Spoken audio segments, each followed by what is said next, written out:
Right. Look who shows up just in time. Where do you want to sit? The bench, or do you want to sit in the nice chair? Um, Either way, okay. Okay.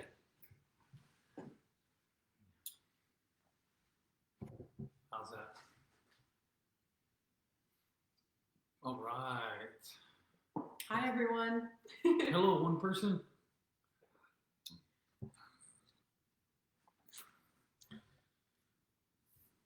My hair.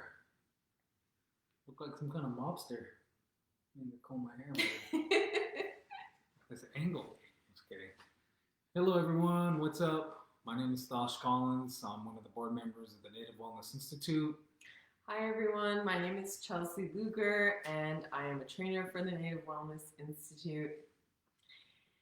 And I'm the head of this household. It's true. Today. And the other head of the household is 2 years old. Yeah. And she just started crying. She just let out her war cry. Get her? Yeah. Okay. Hello, Antonia from Lummi Nation. So today we're going to talk about parenting and pregnancy during the pandemic, which of course has been crazy for everyone, and it changes, and we keep having to make adjustments as we go, and like everyone else, we're just learning as we go, which is always the case with parenting, but specifically with the pandemic, as the situation ebbs and flows, we've had to make quite a few adjustments and figure things out along the way. And so we're just going to share with you a little bit about our personal story with that. And hopefully we might have some helpful tips and tools for you all to walk away with as well. And so thank you all so much for joining us today. And then the other thing is, of course, we always love to hear from participants. So if you have any interesting parenting stories or tips or anything like that that you have come across during the pandemic, feel free to type those in the chat and we'll talk about it. And, of course, our situation again is that we have a 2-year-old, and we're also just a few days away from our due date with our next. And so we're talking about it from that perspective, but we're always interested in hearing about parents of teenagers and parents of college students and stuff like that. So let us know how all of that has been going. One of the things that I've been curious about is, like, how are people keeping their teenagers socially distanced? To me, it seems like that would be a really big challenge, because it seems like teenagers have this like sense of immunity to everything anyway, and they don't want to listen. So if anyone has any stories about that, feel free to pop it in the chat. Well, thank you all for joining us, and thank the Native Wellness Institute for the great work that they've been doing in Native country for 20 years now and beyond. And I want to give thanks to Jolene, our director, the rest of our board, Robert, Theta, Jean, Jackie, just and so many more, Cecilia, and others that are associated, that work with us, all the staff, such as Shannon and Shailene and Will.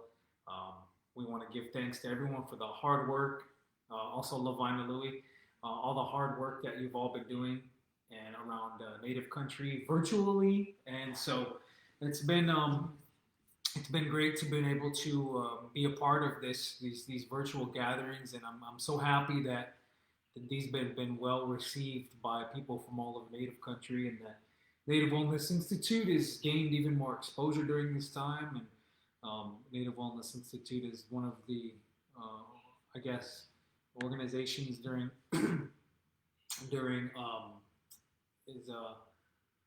Native Wellness Institute is one of the organizations that have been able to really respond during this time and put a lot of our work to use for Native people out there. So we're just happy that even non-Native people are finding a lot of teachings and finding a lot of good things tuning into the Power Hour. So I just wanted to acknowledge that, and I wanted to acknowledge everyone who has lost a relative in the recent days due to anything, whether it be COVID-19 or anything related to addiction, anything related to any lifestyle diseases, or maybe someone had lived out their life and was able to pass peacefully. However it was, I wanted to extend all my heart and my energy from both of us out to all of you to help lift up your spirits, help lift up your mind during these times. And we know it must be hard to not be able to have the usual ceremonial services that are done for a relative when they pass during this time.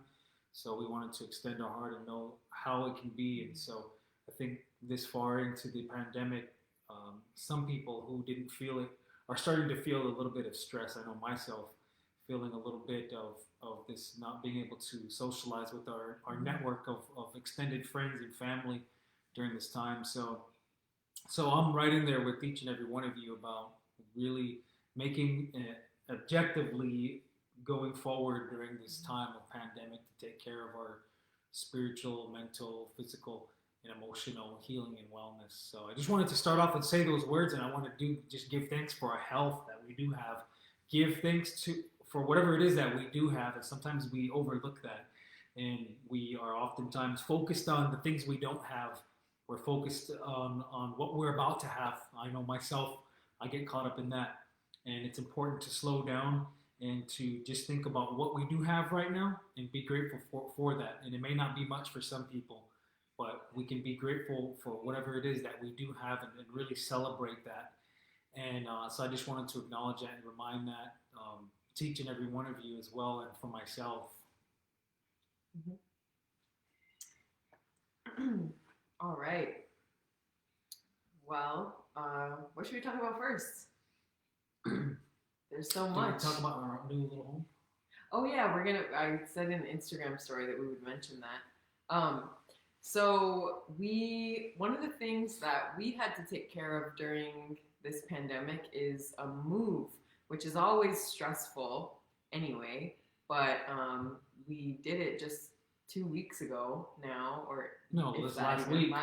We've only been here for a week. Yeah. 8 days.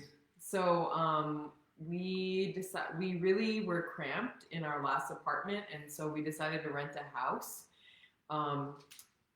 across town, and hopefully one day we'll have a home of our own. That's a goal of ours, but we're renting a house now.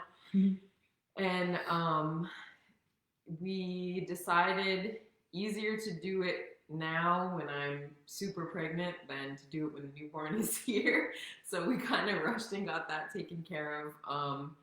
And I would say one of the things that really, really helped with that process was the fact that we were consistently working on decluttering prior to ever moving, because anyone who's moved, that you have so much stuff, even when you feel like you don't have a lot. Like, moving always shows you exactly what you have, what you own, and oh my gosh, it can be so overwhelming. So that is definitely one of the tips that we consistently give, is like to declutter your space every few months or few weeks even. And so that was really helpful in the move. Yeah. And then Thosh took over a lot of the logistical and then of course the physical labor side of it, and coordinated with a bunch of our friends to get the U-Haul and to get the things like physically moving, which normally I wouldn't mind doing that myself, but obviously being pregnant, I'm not supposed to lift heavy things right now. And then I took care of the toddler. So Aloe and I were just our own little team, and we kind of just left the premises and did our own thing while they did the bulk of the heavy lifting. Yeah. And I wanted to bring up to our new home, because it goes in a line with when we talk about your sacred space, our 7 circles of wellness that we're constantly referencing. And we were expanding, and we knew that as a family, when we lived in an apartment before, we were in a 2-bedroom apartment, and we know we're in the process of building on our land on the Res and Salt River up the way here. And but we wanted to, like Chelsey said, get settled, because we knew that being in a more spacious place where we could have more room to be free and to live and have a backyard area for for our toddler because she's growing and requires a lot of movement. We knew that that was going to be much better for the development of our family, and it was going to contribute to our personal wellness too. And so we wanted a place with lots of natural light, just like the other place. And we talked about that a lot in the past about finding a home that has good natural light. And we had another place before with the fireplace, and we were able to find one again because we like to have our little family ceremonies. We like to have pretty regularly. And we got in here, and we had a lot of medicine that needed to be burnt from previous things. So we were able to sit down and do that in our home. And I just wanted to bring that up because I think that being in a good, well place contributes to our wellness, and it contributes to the development too of our children. And so we're just really grateful for that. So thanks to all of our friends that were able to help us with that. And like Chelsey had said, it's important to declutter when you can. And a lot of times, I think we think back to ancestral times, and um, it was said that it was sort of a burden to have too many things, too many belongings and items, because many times the people had to get up and move. When I was growing up too, I heard a lot of elders talk about always know where your important stuff are, always know where your sacred items are, never have too much things, and never have your home too cluttered. And so I think that for our people, it was really like a logistical thing that they had to live that way. It made sense for them. And so we try to embody that, and we try to only bring in items that we know we're going to be utilizing. But with a lot of stuff that we do, with like our work, sometimes it requires us to have some of these items. But decluttering the space is so important. It goes along with our sacred space, and the home contributes to our spiritual, physical, mental, and emotional wellness for sure. Mm-hmm. So let's talk about our birth plan and how that has changed. Mm-hmm. Switching gears a little bit. So one of the things that I did differently, and I don't necessarily advise this, of course, if you have everybody knows their own medical situation, but for me, in the early, like the first trimester, the pandemic was really, really hitting the Phoenix Valley hard, and there was like thousands, and it was almost like one of the worst places in the country, right? High up there in the early summer. And because I had already been through a pregnancy and I had the gist of what those early checkups entailed, I actually chose to I went to one right in the beginning of the pregnancy to just confirm everything, because I knew that was kind of the most important one. And then I actually skipped most of the checkups that you would normally do in first and second trimester, because for me it felt safer to just stay away from the hospitals.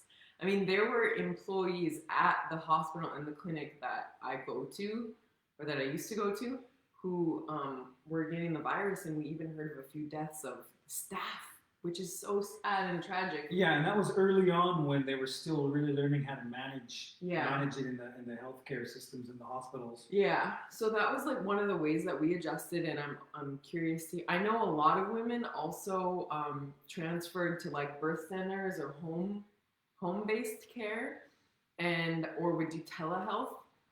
And I think that those are all really good options, and I think that those are going to continue to be options that people pursue,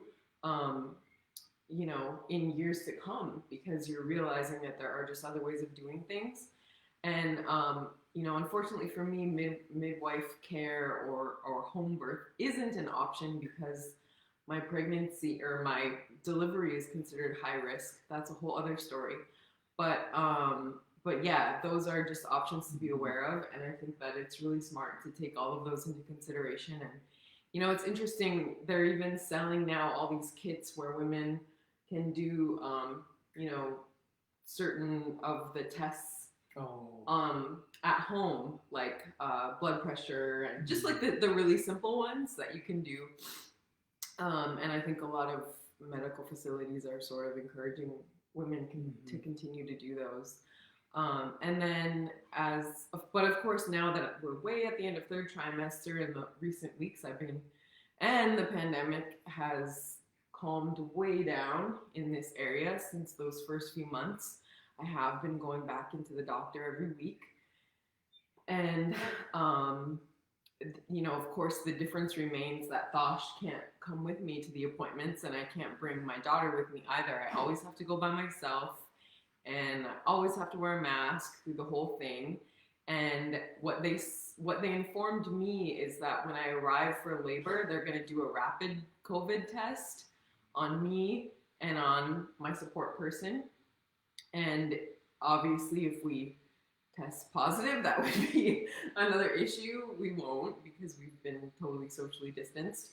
But if you know, if it's negative, then I won't have to wear the mask during labor. But I do know a lot of women who have had to wear a mask while pushing and while laboring, and I think that that would be a huge challenge. Yeah. But yeah, so that's really what we know as far as the difference. And then Let's share about even just like how to be. We have to be strategic on when it happens and who is going to be with you. Oh, who's yeah. Gonna be, you know, and that's something that we've had to really think about too. And everyone else who's given birth during this time probably had to face this as well. Is that as it was mentioned, and as you already know, that you know only one person can be in there, a support person, while the mom is delivering. And we have a 2-year-old that she's never been to she's never been to daycare. She's really attached to us. Even in the other room, if she hears us socializing, she has to come in here. She loves to be included. And so she's really like is just so attached to us. And we're attached to her, right? And so, you know, we trust our family, but, you know, for us to be able to drop her off with family would be like a big deal, because, you know, she would throw a fit. She's in the back spitting her food out. If you're wondering what that sound is. And so what we've had to do is we had to come up with a plan about how it's going to happen when we go into labor, and who's going to be with our daughter. We can share a little bit more too. Mm-hmm. Yeah, so that's actually been my biggest anxiety, believe it or not. Of course, I have anxiety about labor itself because it's a big deal. But my biggest anxiety is having to spend the night away from my 2-year-old for the first time. And I'm so nervous about that. And I mean, I know she's going to be okay. I know she's going to be fine. But, and like everybody keeps telling me, she's going to eventually have to do that at some point anyway. And, you know, I think kids are really resilient, and it always kind of surprises us every time they get through their own little obstacle. But it's one of those things, like, emotionally for me on a daily basis, I've been struggling with. Like, you know, she co-sleeps, she's between us every night, and, you know, even like throughout the night, she'll wake up and she'll just need to be readjusted or wants to be recuddled, and she'll go, "Mommy, mommy," and I just keep thinking, like, in those moments, I'm like, what's she gonna do when I'm not here, you know? And yeah.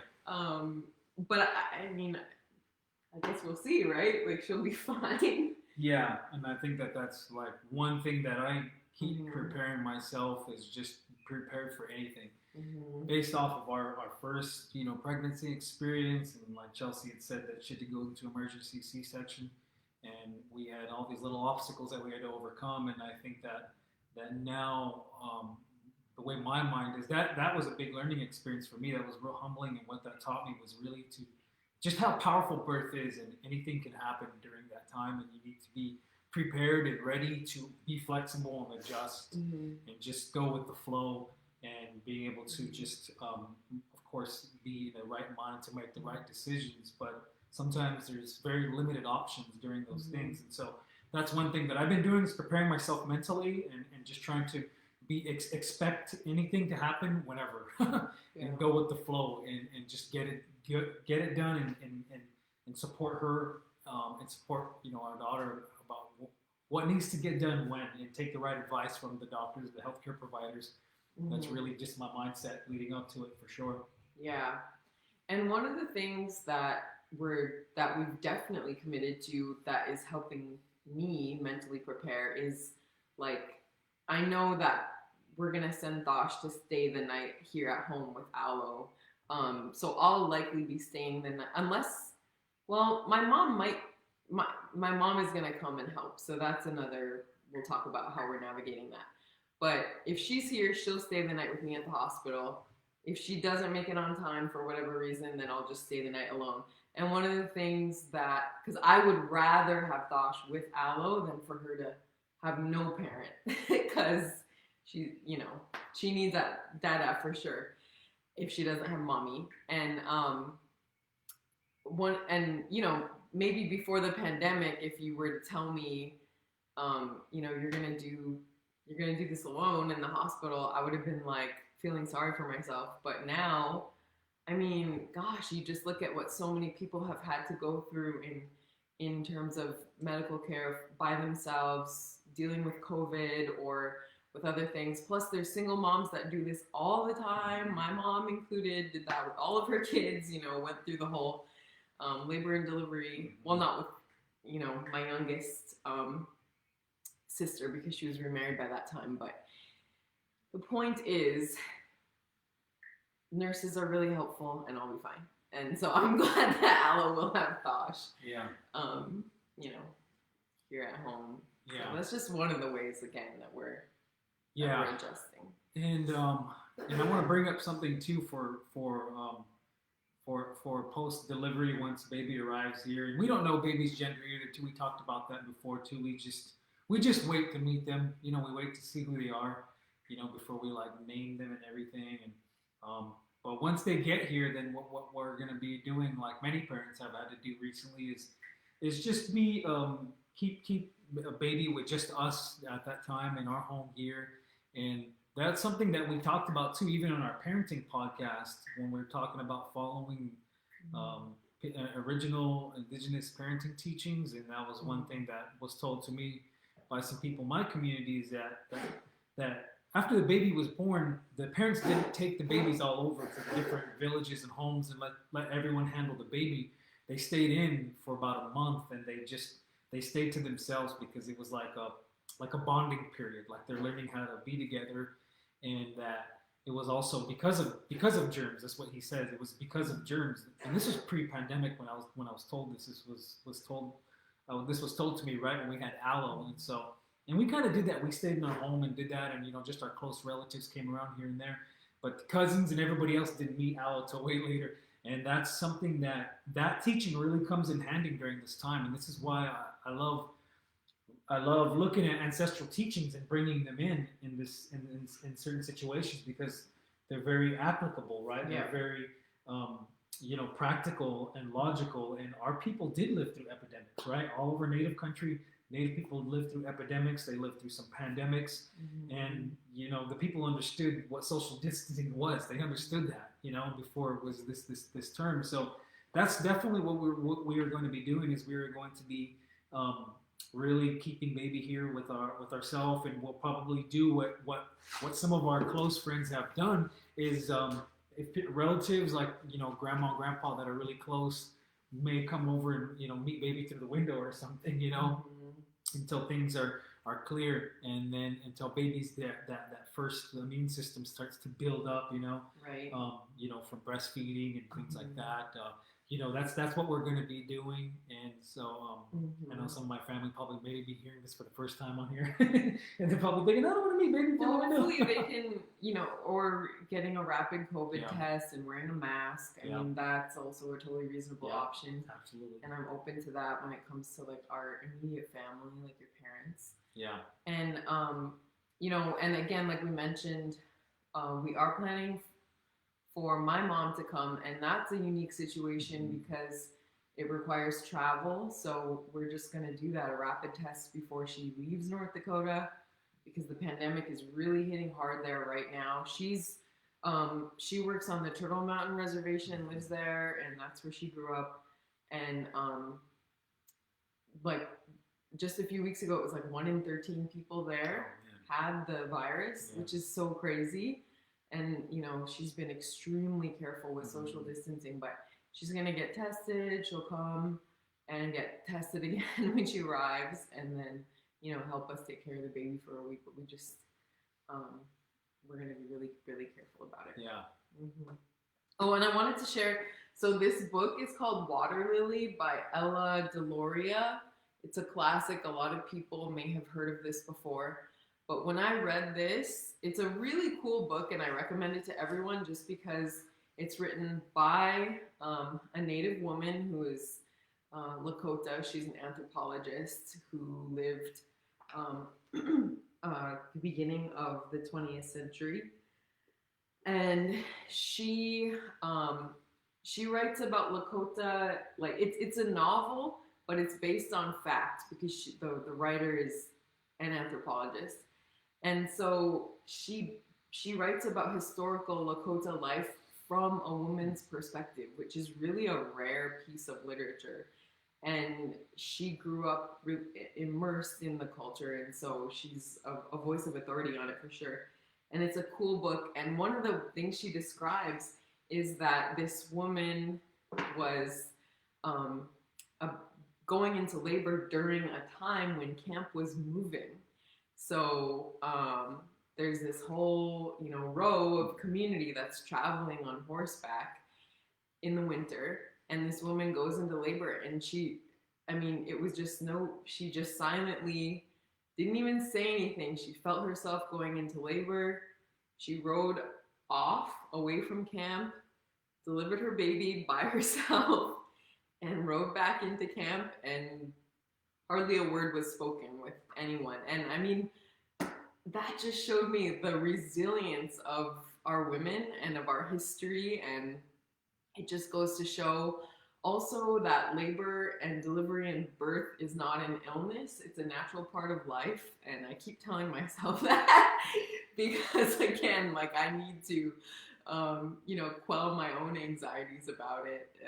And it's just a really cool book. So I recommend anybody read this if you want to hear a little bit more about what pregnancy and labor and delivery and stuff might have been like 150 years ago. Yeah, that's powerful. Even, for me to hear that, and you told me that after you read that, and it's a reminder again of and it also coincides with one of the nurses said that too last time over at the Indian Hospital when we had Aloe. She said labor and delivery doesn't always have to be a medical procedure. Remember that? And so I think about stories like that, and that's sort of a reminder of that. And of course, certain women are high risk and require that, for sure in our world today. But I just, even for me as a man to hear that kind of like, wow, that's humbling, and that's the kind of people we come from.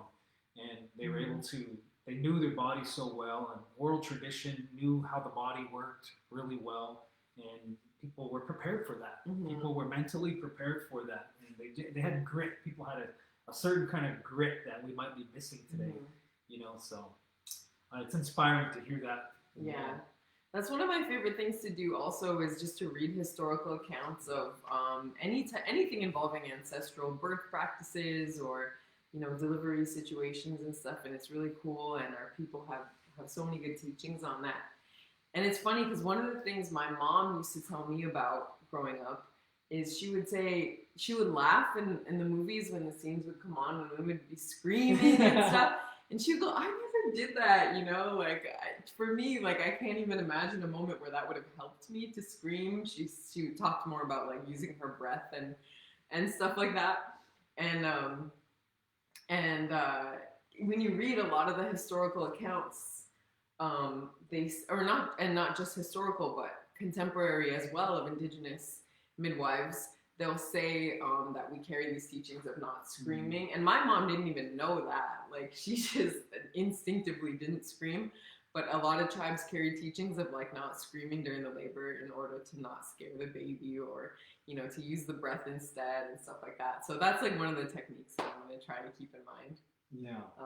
No shame if you scream during your labor. We all do things, but yeah, it's just interesting to come across these teachings. Yeah. Thosh might scream. Yeah, I might be the one to be doing that. I don't think it's me that's delivering. I'll forget. Oh yeah, it's me. What else has been different? Should we talk about her? Yeah, let's talk more about Aloe and our 2-year-old and how we've been balancing work and managing her. And we, like I said before, Aloe hasn't been to daycare. And just when she was getting about the age and was ready for it in her developmental stages that required interacting with other children and learning, the pandemic started. So we had to rethink that, of course, and we had to be prepared to just have her at home because previous to the pandemic, we were talking about, oh, maybe we'll have her in, this morning session, and you could do this and I could do that because we work from home. We're sole proprietor where we have our own little business that we've been doing for the past 5 years, and so we work from home anyways. And so now we've had to really adjust and really, I guess, really just be more strategic and disciplined about how we are going to continue to raise Aloe during this time. And we did kind of feel a little bit of her behavior too, from not being able to interact with other children. And we were a little worried at first. We were a little worried that she might not interact well once she did come in contact with other children, because she was really shy, even just to our other family, like her uncles and aunties. She wouldn't let no one pick her up and carry her. But that's sort of just her personality. But once we started taking her to the park, and we'll take her to a park that's not really crowded, and there's been times where we'll come to a park and it's a little crowded with a lot of children, a lot of parents, and so we won't go, of course, to keep ourselves safe. And so, but we do realize that it is important that she has to get out and play. It's part of her developmental growth, to play and also interact with other children. And we've been really fortunate to, be in some good places. And so that's sort of like the job that I kind of take on too in our little household. And it gives Chelsey a time to do things around the house, to relax, to do her work. And especially during this time now that, like we said, she's in the last week. So we've had to really be strategic and sort of like take on roles and just kind of stick to that. And that's sort of my role with Aloe, is take her out to the park, or I'll take her with us to, we'll go out to the open space on the res out in our desert. Battery. Yeah, charger. Need yours because mine's in the garage. And so we'll take Aloe out on walks, and she loves to see the wild horses out in the desert. So we take her to that. She loves horses. She loves to see the animals out there, or sometimes we'll see the coyote. And excuse us here that we have to plug in. We're gonna have to adjust here. Excuse us. Right. Running out of battery. We had to plug in. Sorry, we didn't plan for it. So, and that's one thing we've been doing is making it a point to take Aloe outdoors, and it's good for her wellness, but it's also good for our wellness too. And we've talked a lot about that before, about getting out of doors and getting on the land and really just getting to know the land once again, but taking your deep breath of fresh air out on the land, getting away from the static, the dense electromagnetic frequencies that are existing.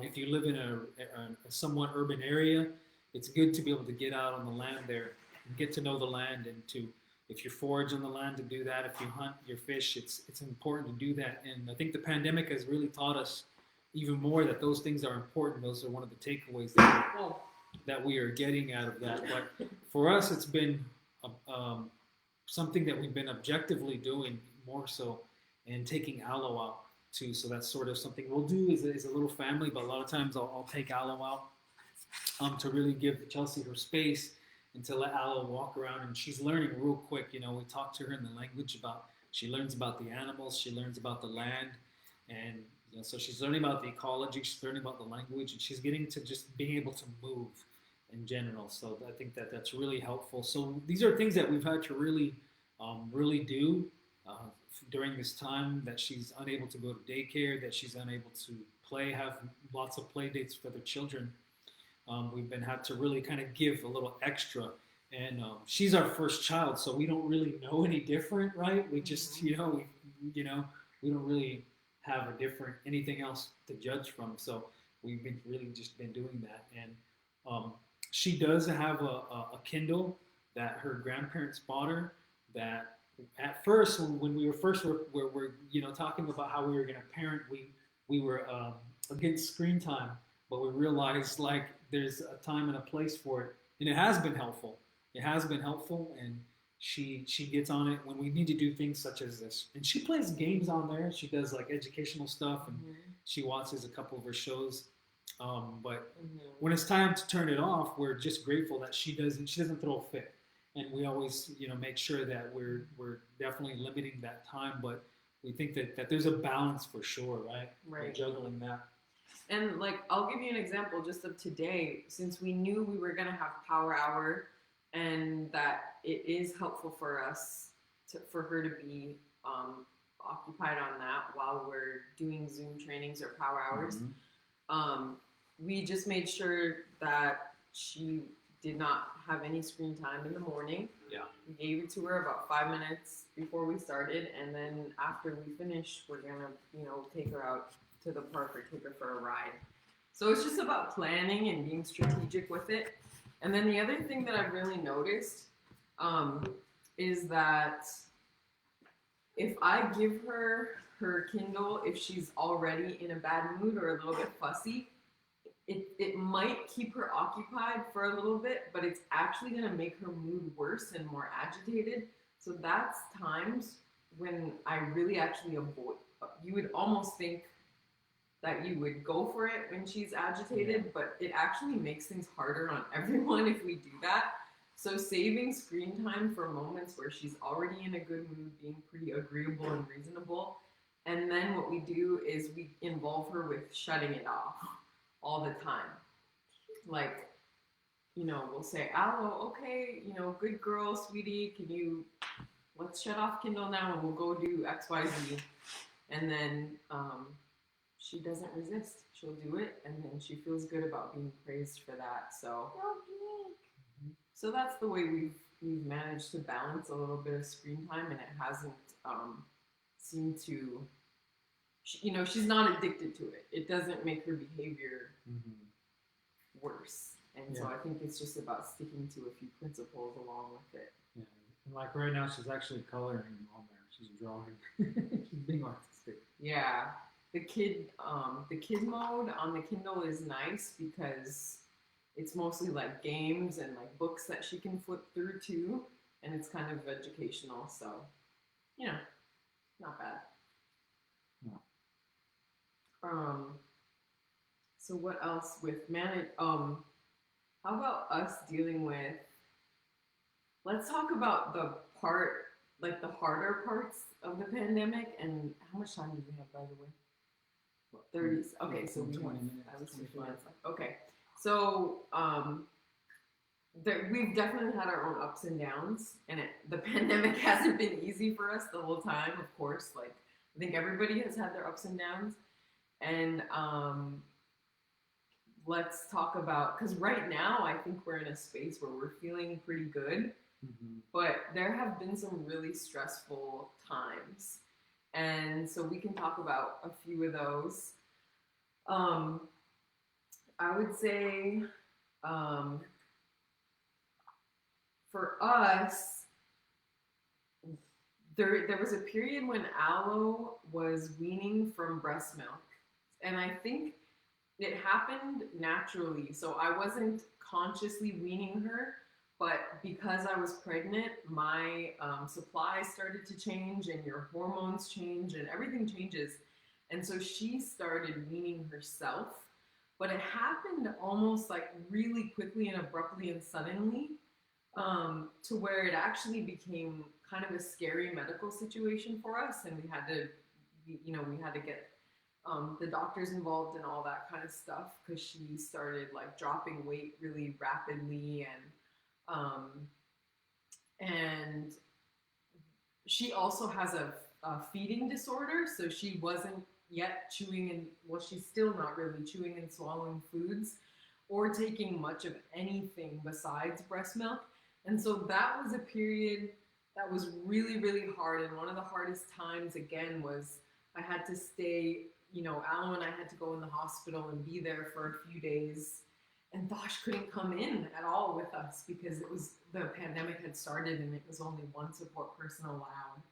And so that was a really, really big challenge. And then mostly because we were scared for her health.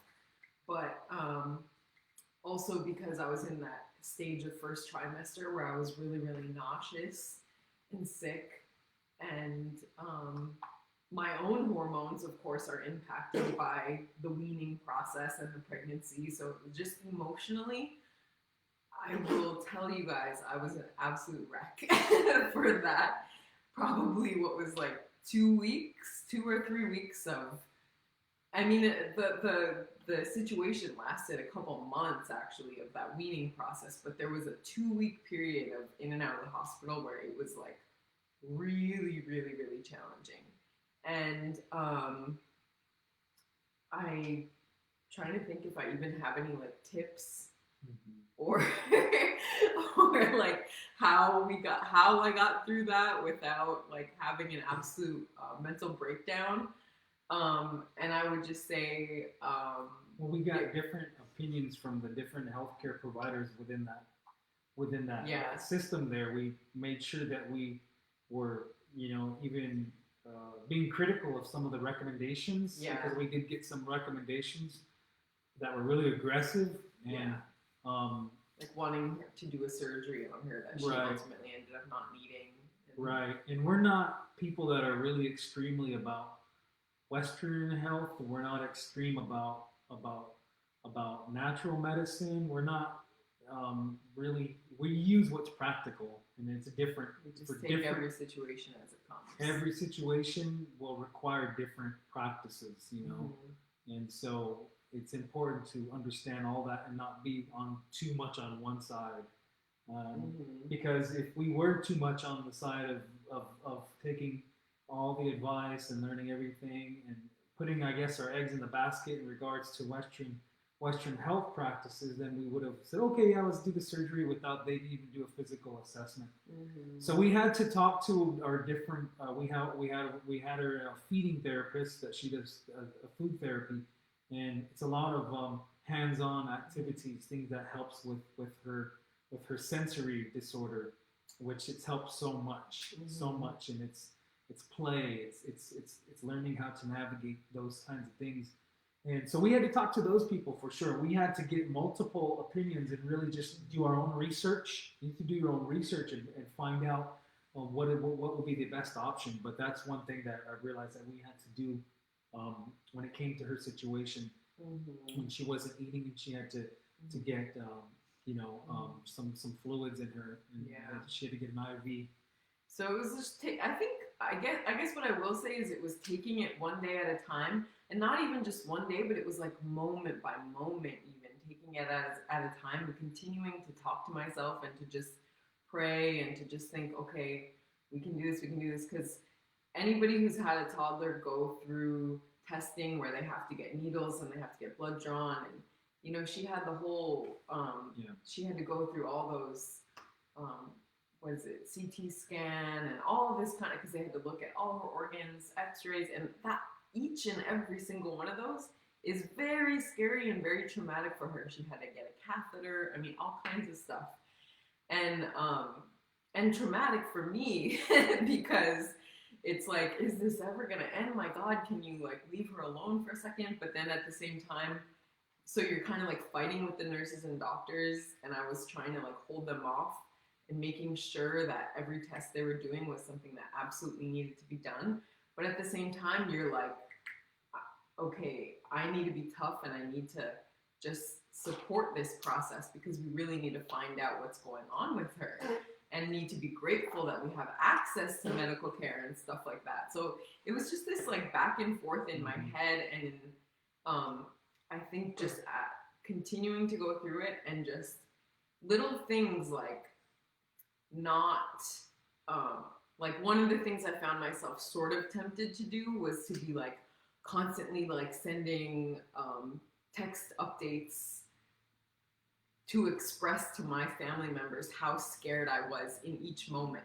But then I realized I'm just kind of like reliving it if I do that. So I actually kind of stayed off my phone like the whole time and just would talk myself through like each moment of, and then I would give updates to my family when it was really, really relevant. So like things like that, I think ended up helping us get through the situation. Mhm. And then every time I felt myself wanting to like cry, which was a lot.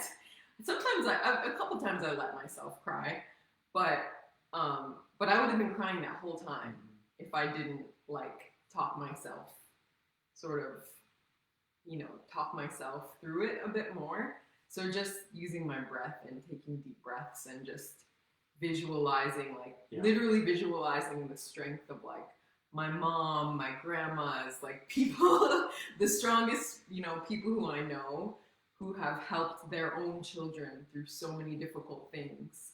That also really helped me to not be sitting there crying, and also knowing, like remembering in my own past of moments when I would think, oh my God, my mom was like, how did she get through that XYZ without crying?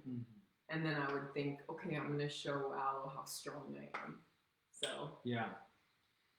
Yeah. Just visualizing everything playing out in a good way too. That's what I was definitely working on and doing with this time as we go into labor here pretty soon. Oh, somebody says that she had her husband stay home with the toddler and she gave birth with her doula. That's good to hear. I've been hearing a lot of stories like that, and people expressing that, it's all right, it's not bad, and, right, or that it worked out great, and so thank you for sharing that. That makes me feel better. And I have no doubt too in your abilities that you're gonna do just fine, and and if it happens to be whatever reason. For whatever reason, if it happens to be us having to have to take you in, and I stay here with Aloe, before your mom gets here, I'm not worried about you at all. Yeah. I understand, that you're just your natural, your it's just in you already, right? It's innate, and the women before you have been doing this for millions of years, and it's in you, and I have confidence that it's gonna be okay, And again, just looking and putting things into perspective and knowing, like, for example, me going into labor and delivery, even if I had to do it completely without a support person, 100 times I would rather, like, way rather do that than go through again, Aloe's scary medical situation where she was the one in pain and she was the one having to have a hard time. Like, I would way rather do this. So it's almost like I'm able to see the hardest part is behind us already. Yeah. And it's all relative, I guess. Yeah, and we're gonna be a little bit more compromising too with the teachings that we wanted to do. We wanted to do certain practices for when the baby first arrives, and things that are just simple, like we wanted to be the ones to disconnect the baby from a placenta, and with obsidian, like we were able to do with her. She was born C-section, but they left some for us extra, so we were able to do that ourselves. And then talk to her in the language and be that be some of the first things that she hears. Even though baby can hear right now, their auditory cortex is developed and everything. So we always talking to baby, and that's what we did with Aloe. We sang to her a lot. We talked to her, and the same thing that we're doing right now with baby is we'll sing around the house. We'll talk to baby and let baby know what we're doing, especially if Aloe's being fussy, throwing a fit. We'll say, that's your that's your older sister doing that. And so, but it kind of seems like the hospitals seem they may be under a little bit of stress. They may be a little pressed. So unfortunately, some of the things that we want to do, we're not going to push, but we still know that it'll be meaningful, when we do those things. So that's one of the things that I'm looking forward to doing, is being able to greet baby, and like Aloe, we introduced him to everything out on the land, introduced him to all the things, all the living things. And when Aloe was born and she was crying, and I was talking to her and telling her it was okay in the language, and the thing I told Aloe she was born in a crazy time. And I was thinking about Donald Trump being the president, and just how crazy things were. Now, when the baby comes into this world, when they make that transition, that's the thing I will be telling the baby, is that you're coming in the world at a crazy time, but it's there's strength and flourishing during these times. There's going to be teachings that are going to come out of it, and all these children that are being born during this pandemic or going through the developmental stages of this pandemic, they're going to come out strong, and it's our duty as the older generations to remind them of what it is they've lived through or what it is that they were born during, and that will always strengthen their character. That will strengthen their medicine, their purpose, and their power. So that's one thing that I'm definitely looking forward to once baby does come. Mm-hmm. Yeah. Pat Brock says, when did Ella Deloria become Lakota? And then, yeah, maybe she's Dakota. I know she's from Standing Rock, so my apologies if I misspoke. People love to be critical of the internet. Yeah. So, anyways, but yeah, that's mostly we're grateful and looking forward to this stage of having having a new one. Yeah, absolutely. And again, I think that it's a critical time for us to see the teachings that are coming out of this different time that we're living in, and think that there's a lot for our children. There's a lot of strength in that for our children, and it's something that many of us have never lived through this before, right? And so it's something that we all have to be really patient with ourselves, and we have to be critical. Everything that we're experiencing, we have to critically assess everything. We need to really think and be very objective about things. It's really important during this time to really think things over, just like a lot of our ancestors talk about, that they thought thoroughly about the repercussions of their actions, and they were constantly pushed others to do that too. Well, what would happen if we did this? And then they have to go back and talk amongst each other about what would happen if we did this as a community, you know. And I think that we have to really bring that back again. And we're in a day and age where decisions are expected to be made very quickly in our world, and sometimes it becomes difficult. So I think that living during the pandemic, parenting during the pandemic, healing during the pandemic, really requires us to slow down and to think about our actions. But of course, there's times where we need to make moves very quick because certain things are pressing, and we have to do that with a clear mind, though. It's really important that we do that with a clear mind and try to exercise our mental, spiritual, physical, and emotional activities that bring those to us, such as we talked about getting on the land, eating our whole real foods, having a nice home, getting lots of that light if you can, connecting with those that you're able to connect to safely, connecting with your relatives and your family, extended relatives through the phone, through Zoom, and touching base with your elders, with your grandparents, over the phone or FaceTime, and so that way they don't feel lonely. But that you're also using that time to ask them questions, about things, especially if they're unable to see the great grandchildren. And those generations connecting is really important for everyone's development, for the older people, for their aging process, and for the children as well, for their development.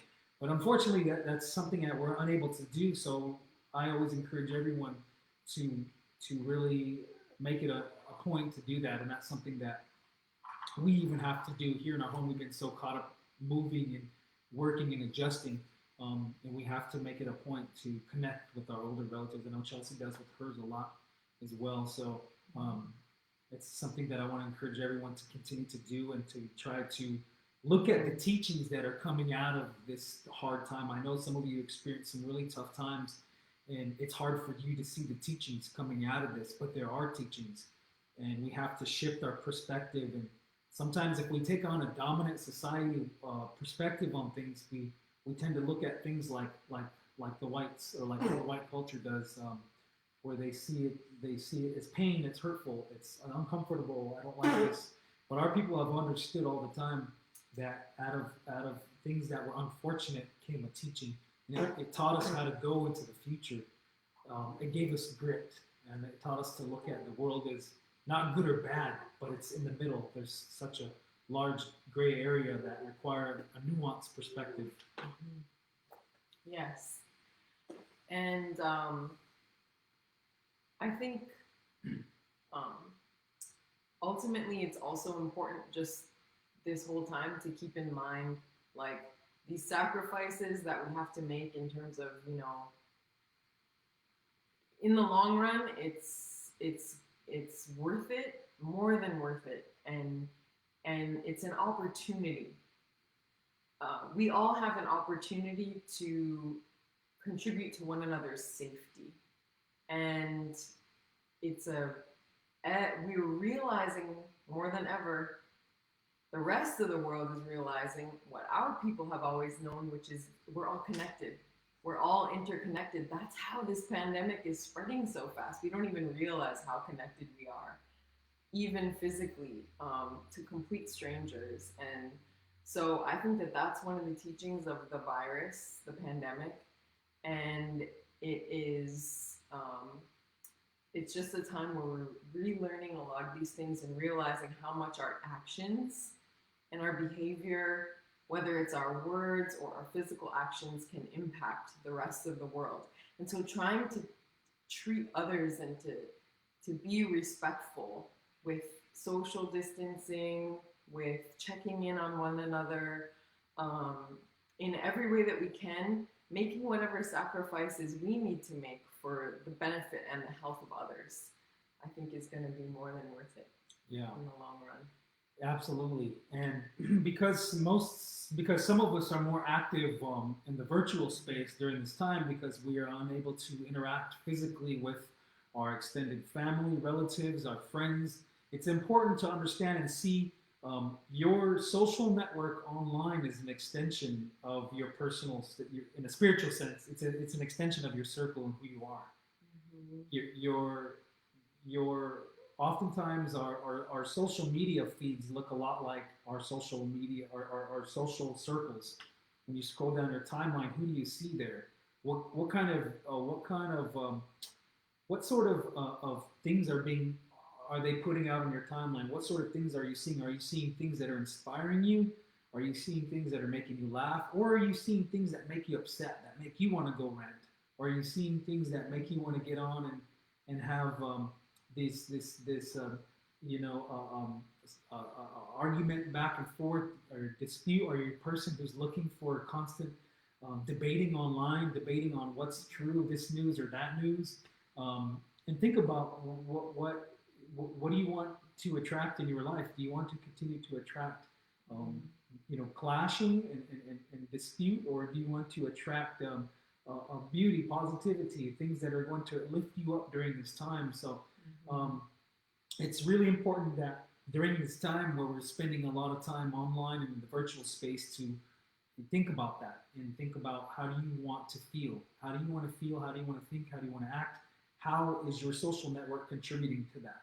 Is it making it worse? Is it inflaming your depression, or your anxiety, or your willingness to vent? Is it doing that? Or are you seeing things that are going to inspire you to build a home gym? Are you seeing things that's going to inspire you to get out on the land and learn the land and forage from the land and to get out to hunt and to fish? Are you seeing things on your feed that make you want to sing and to pick up your drum or pick up your instrument and just sing around your home? To make art, to take up, to paint or something. Mm-hmm. And so I want to encourage everyone to really think about that in closing. I want everyone to really think about these things. And your again, I'll say it, your social media circle is a reflection of what you're attracting in your physical life. Physical, spiritual, it's all integrated and intermixed. So again, you are getting back what we are putting out there. And our ancestors understood that, as well as people in other cultures understand that as well. Dominant culture has been recently understanding that in the recent decades. Yeah. Well, it's been so fun to participate in Power Hours through this whole pandemic, and I'm so proud that they're continuing, and I know they help us as well, and continue to tune in to these, everyone. And thank you for having us. hopefully the next time we see you, we will have, our next little relative with us. Mhm. And, I say hopefully because last time this one was born over 2 weeks past due. So I feel like it could take forever again. But in any case, our prayers are with you all for good health and happiness and wellness through the pandemic and beyond. And it's been fun to share our story with you. So thank you so much for being here. Yes, thank you all for joining us. We appreciate it. And like Chelsey said, we'll see you again next time. And continue to take care of yourself and others. Mm-hmm. All right. I'll say bye-bye. Bye-bye.